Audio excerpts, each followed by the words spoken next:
The Eastern Theater, after the Battle of Bull Run, is going to take a break, cool down, and lick its wounds for a while. But in the West, the war is still just as hot, and this month the Western Theater goes through a little bull run of its own. Hello, and welcome to the Brothers' War. Previously, we covered the Battle of Bull Run in the events of July 1861, and today we will be covering the following month, August. If you like my content, be sure to like and subscribe and hit the bell so that you're the very first to be informed of new videos. If you really like what I'm making, consider supporting me on Patreon. If you want more Civil War, follow me on Twitter where the coverage is daily, rather than intermittently. In my last video, for the sake of brevity I had to shorten it a little, so the very first events we cover today will actually be events that happened in July. On the 28th of July, 1861, Confederate forces occupied New Madrid, putting them in striking distance of the crucial junction of the Mississippi, Ohio, Cumberland, and Tennessee rivers. If the Confederates can take this small pocket of land, they will control riverine travel in the West. In response, General Fremont, commander of the U.S. Department of the West, reinforces the garrison at Cairo, Illinois with 4,000 men. These newly raised regiments are equipped from the state arsenal in Springfield, Illinois, which struggles to arm them all over the next couple of weeks. As guerrillas and bushwhackers rampage around southern Missouri, and as much of his 90-day wonders are about to go home, Fremont needs a decisive victory to keep the rivers open, and he has just the man to do it, the red-headed General Lyon and his Army of the West. In the first week of August, Lyon defeated a number of small rebel brigades near Doug Springs before returning to Springfield, Missouri. These small victories, he knows, won't be enough to completely turn the tide. The Army of the West numbers around 5,000 men in 4 brigades, and while exact numbers are spotty, there are approximately 20,000 Confederate and Confederate-aligned combatants in southern Missouri, outnumbering him 4-1. On the 9th, Lyon and his army depart Springfield, trying to surprise Major General Price's Confederate force of 12,000. He knows Price is encamped at a place called Wilson's Creek, and with this knowledge, he can go for a surprise attack and a double envelopment, both of which he will need to win the engagement with his inferior force.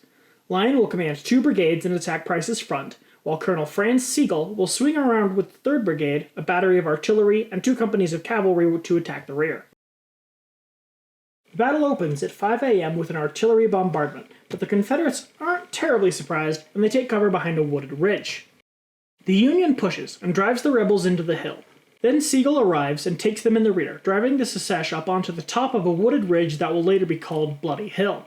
There is great confusion and no communication between Sigel and Lyon. The Confederates temporarily engage Lyon's batteries with a flag ruse. Now, remember from last month, where the uniforms in the Eastern Theater aren't standardized? In the Western Theater, it's even worse. Most units have no uniforms whatsoever, so the only identifier of a unit is its flag. A Confederate regiment approached the battery with the Stars and Stripes, then within musket shot, switched to the Stars and Bars and opened fire, but the Yankees blow them away with double canister. As the Confederates fall back into the woods out of range of artillery fire, the Union batteries slowly stop firing.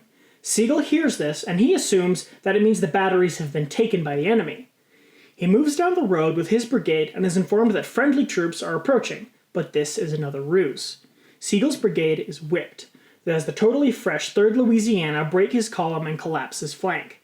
300 troops, 1/3 of the brigade, make it out, recovering only 1 cannon of 6 in the battery. Meanwhile, Lyon is holding his own and still has no communication from Sigel. After a Confederate push, his left is turned, so Lyon sends in the regulars to hold the gap. This led to a lull in the fighting and a stalemate ensued. Lyon moved in to bolster discipline and rally the left, but his horse is killed, and he is wounded in the leg and the head, but this does not deter him. He simply changes horses and rejoins the battle, and then leads a cavalry charge to turn the tide of the fight.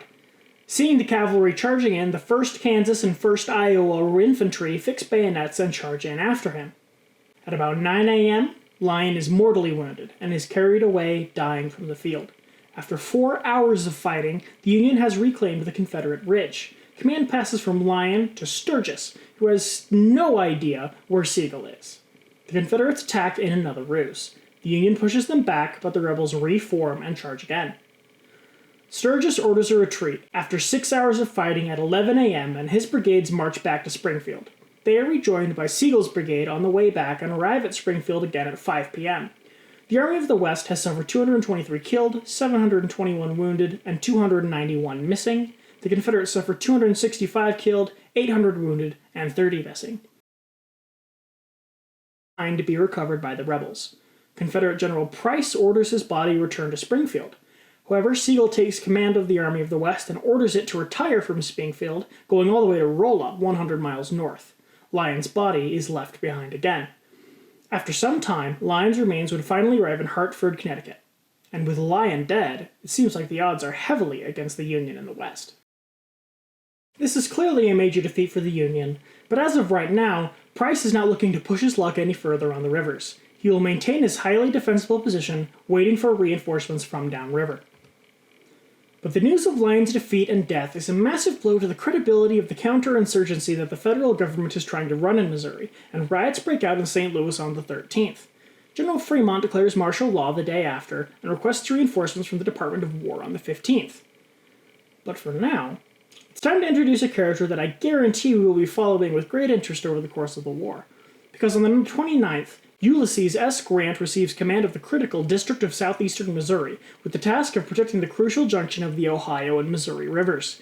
He will set up his headquarters next month and will be joined by his aide-de-camp and personal friend John Rawlins next week. To close the month in the West, and largely in retaliation for all the civil unrest, Fremont will issue a decree calling for the confiscation of all secessionist property in Missouri. The order also calls for the abolition of slavery in Missouri. Now, Fremont is an abolitionist, but as of August 30th, 1861, Abraham Lincoln is not, so the president immediately amends the order, stating it only applies to slaves working in the Confederate military. Meanwhile, back east, our friends in the 1st Minnesota Volunteer Infantry Regiment will receive their very first paycheck in the service on the 3rd of this month. This goes a very long way in soothing the minor insurrection brewing in the ranks. Each private receives $11 per month of service, around $350 per month in today's money. The regiment receives orders to encamp on the banks of the Potomac in a line around the capital. The men set up what will become their winter quarters at Camp Stone, named after their division commander.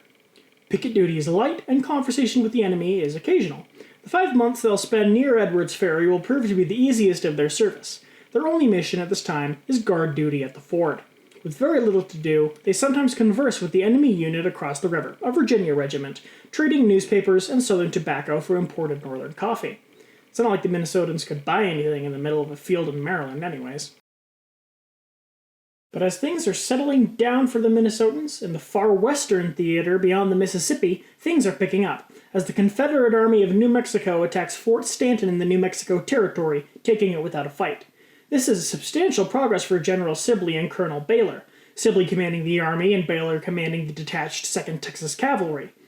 They are nearly halfway to their first objective, Fort Union. If they can defeat Colonel Canby's forces near or around there, the far west will be essentially undefended. But I've got to let you in on an open secret. General Sibley is a political appointment. The thing he's most known for, aside from alcoholism, is designing the standard U.S. Army tent. He's the alcoholic tent guy, and he's in charge of the dangerous expedition through the desert to get the CSA a port. And his opponent, Colonel Canby, well, you couldn't ask for a better commander in the West. He's used to going months without advice or intelligence or oversight from Washington or Santa Fe, and his supply line begins in Santa Fe, where Sibley's supply train trickles all the way down to Texas. And since this is New Mexico we're talking about, Canby knows that Sibley will have to advance along a river. So the question is, which one? The Pecos, which Sibley is closer to and leads directly to Fort Union, or the Rio Grande, where he has been advancing northward so far and leads to the territorial capital at Santa Fe? Canby makes a gamble. He will reinforce Fort Craig on the Rio Grande with his 3,800-man force and stop the rebel expedition there. In unrelated news, but still part of the far western theater, at Fort Davis, Texas on the 12th, one company of the 2nd Texas Mounted Rifles are attacked by an Apache warband. The commanding lieutenant and 14 riflemen pursue the raiders, but they are surrounded and all are slain. All but one, that is. The Apache let the unit's Mexican guide live. There is also some news on the high seas, as on the 4th, the USS South Carolina, a 5-gun screw steamer, bombards the Confederate artillery batteries at Galveston, Texas on the 4th. The South Carolina was acquired in May, and between May and August, she has done prolific work as a blockade boat, seizing or destroying 12 blockade runners. By the end of the year, she will capture 4 more. And on the 5th, the Confederate privateer Jefferson Davis seizes the U.S.-registered private ship Windward off of Turk Island in the Bahamas, and the very next day she captures the Santa Clara, transfers all prisoners aboard here, and sets the Santa Clara free while keeping the Windward as a prize. Now, it's time to catch up with the Eastern Theater. As of August 2nd, the Army of the Potomac numbers 65,000 effectives, a very substantial force. However, General McClellan is unsatisfied with these numbers, and he says that in order to take Richmond, he requires 273,000 men for the offensive, and 20,000 men are required for the defense of Washington alone. The whole East, in general, is placed on hold for a while, but in West Virginia there is the anticipation of just a little more campaigning before the winter sets in. General Reynolds, USA, commands a force of 9,000 troops at Elkwater, 8 infantry regiments, 3 artillery batteries, and a company of cavalry as of the 15th. He, in accordance with the orders of the time, maintains a defensive posture and begins digging in. Confusing matters is that the Union has not quite finished standardizing on the federal blue uniform, so much time and energy is spent preventing friendly fire. However, before the standardization is completely finished, some of the gray-clad Union troops are sent through Confederate lines, where they learn that the rebels are planning on going on the offensive soon. The Confederate Army of the Northwest, under General William Loring, numbers 8,000, stationed at Huntersville, and General Henry Jackson, no relation to Stonewall Jackson, commands a further 6,000 at Greenbrier. A general is dispatched from Richmond to command all these forces, none other than the illustrious Robert E. Lee. He plans to march on Clarksburg and Grafton, and Lee has no clue that Reynolds already knows the attack is coming. On the 17th, General Ben Butler prepares to go on the offensive. He has planned an attack on the Hatteras Inlet of North Carolina and has coordinated carefully with the Navy for an amphibious assault on Forts Hatteras and Clark. On the 26th, a federal fleet commanded by Flag Officer Silas Stringham sets off with Butler's army for North Carolina. The fleet is composed of the warships Minnesota, Wabash, Monticello, Pawnee, and Harriet Lane, and the transports George Peabody, Adelaide, and Fanning. En route, they are joined by the warships Cumberland and Susquehanna. The ground forces are composed of 2 regiments of infantry, a Coast Guard landing party, 1 artillery battery, and a contingent of United States Marines. The fleet arrives on the 27th and plans the attack for the 28th. Their orders from Washington are to completely destroy the forts. On the 28th, at 5 a.m., the U.S. naval vessels begin a bombardment of the forts and neutralize the rebel batteries. The naval bombardment continues for 4 more hours, followed by the amphibious invasion, led by the Marines. However, few men get off the beach, and many are stranded on the sandbar. This notwithstanding, the forts haul down their colors. The smaller of the 2 forts, Fort Clark, is abandoned and then occupied by the Coast Guardsmen who man the cannons inside it. Then, the USS Monticello approaches Fort Hatteras, and the rebels hoist the colors back up, and the Confederates open fire, damaging the Monticello, which withdraws under fire.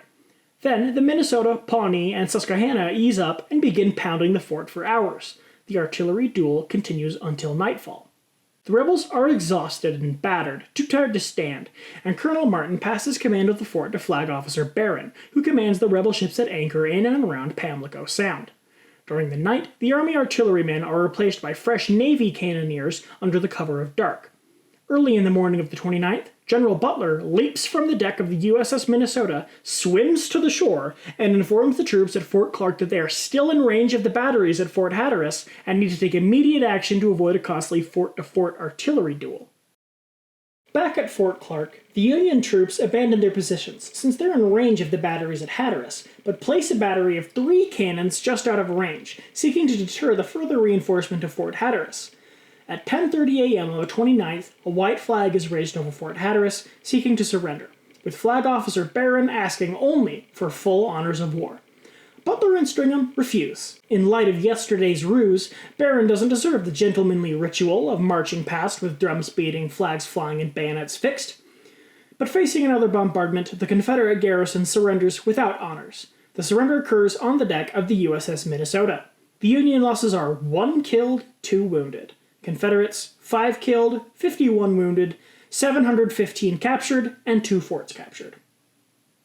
Seaman Benjamin Swearer, who raised the Stars and Stripes over Fort Clark while under fire, receives the Medal of Honor.